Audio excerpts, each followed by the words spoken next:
अस्सलाम वालेकुम दोस्तों, आज जो कहानी आपके साथ शेयर करना चाहता हूँ, आप यकीन माने बहुत कुछ सीखने का मौका मिलेगा। किसी की आदत, रहन सहन, चाल चलन का उसकी नस्ल के साथ क्या कनेक्शन है, आपने इस वीडियो को आखिर तक जरूर सुनना है। एक बादशाह के दरबार में एक अजनबी नौकरी की तलब के लिए हाजिर हुआ। काबिलियत पूछी गई तो उसने कहा कि मैं सियासी हूँ। याद रखिए दोस्तों, अरबी में सियासी अफाम व तफहीम से मसला हल करने वाले मामला फहम को कहते हैं। बादशाह के पास सियासतदानों की भरमार थी। उसे खास घोड़ों के इस्तबल का इंचार्ज बना लिया बादशाह सलामत ने, जो पीछे हाल ही में फौत हुआ था, तो उसको रिप्लेस इस बंदे को बादशाह ने घोड़ों के इस्तबल का इंचार्ज बना लिया। चंद दिन बाद बादशाह ने उससे अपने सबसे महंगे और अजीज घोड़े के मुतालिक दरियाफ्त किया। तो उसने ये कहा कि बादशाह सलामत, आपका घोड़ा नस्ली नहीं है। बादशाह को बड़ा ताज्जुब हुआ।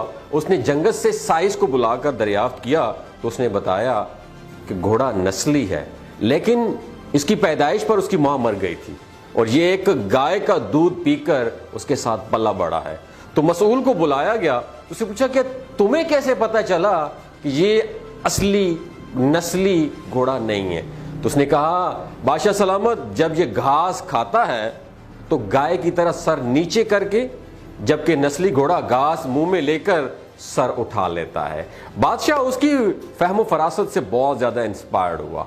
मसूल के घर उसने क्या किया, अनाज, घी, भुने हुए दुम्बे और परिंदों का आला गोश्त बतौर इनाम भिजवाया और उसके साथ साथ उसने क्या किया, उसे मलका के महल में तैनात कर दिया। चंद दिनों बाद बादशाह ने उस मसाहिब से बेगम के बारे में राय ली। तो उसने कहा कि बादशाह सलामत, तौर अतवार तो मलका जैसे हैं लेकिन शहजादी नहीं है। बादशाह के पैरों तले से जमीन निकल गई, हवास बहाल हुए। तो उसने बादशाह सलामत ने अपनी सास को बुला भेजा, मामला उसके गोश गुजार किया। उसने कहा, हकीकत बेटा ये है कि तुम्हारे बाप ने मेरे खावन से हमारी बेटी की पैदाइश पर ही रिश्ता मांग लिया था, लेकिन हमारी बेटी 6 माह बाद ही फौत हो गई थी। चुनाचे हमने तुम्हारी बादशाहत से करीबी ताल्लुकात कायम करने के लिए किसी की बेटी को अपनी बेटी बना लिया। बादशाह ने मसाहिब से दरियाफ्त किया कि तेनों किस तरह पता लगा है, तुम्हें कैसे पता लगा? उसने कहा कि बादशाह सलामत, उसका खादमों के साथ सलूक जाहिलों से भी बदतर है। बादशाह उसकी फरासत से खासा मुतासर हुआ।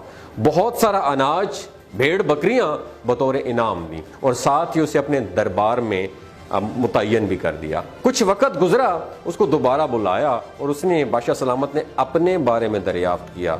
मसाहब ने कहा कि जान की अमान पाऊं तो तब बताऊंगा, अदरवाइज नहीं बताऊंगा। बादशाह ने वादा कर दिया कि मैं तुम्हें कुछ नहीं कहूंगा। उसने कहा कि बादशाह सलामत, अब गौर से सुनना, ना तो तुम बादशाह ज़ादे हो, ना तुम्हारा चाल चलन बादशाहों वाला है।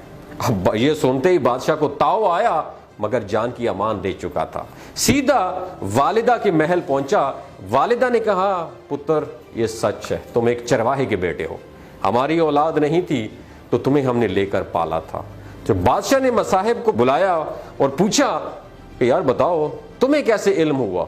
तो उसने कहा, बादशाह सलामत, याद रखिए, बादशाह जब किसी को इनाम व इकराम दिया करते हैं तो हीरे मोती जवाहरात की शक्ल में देते हैं, लेकिन आप भेड़ बकरियां, खाने पीने की चीज़ें और ये तमाम खाने पीने की चीज़ें अनायत करते हैं। ये असलूब जो है ना, ये बादशाहज़ादे का नहीं है, किसी चरवाहे का बेटे का हो सकता है।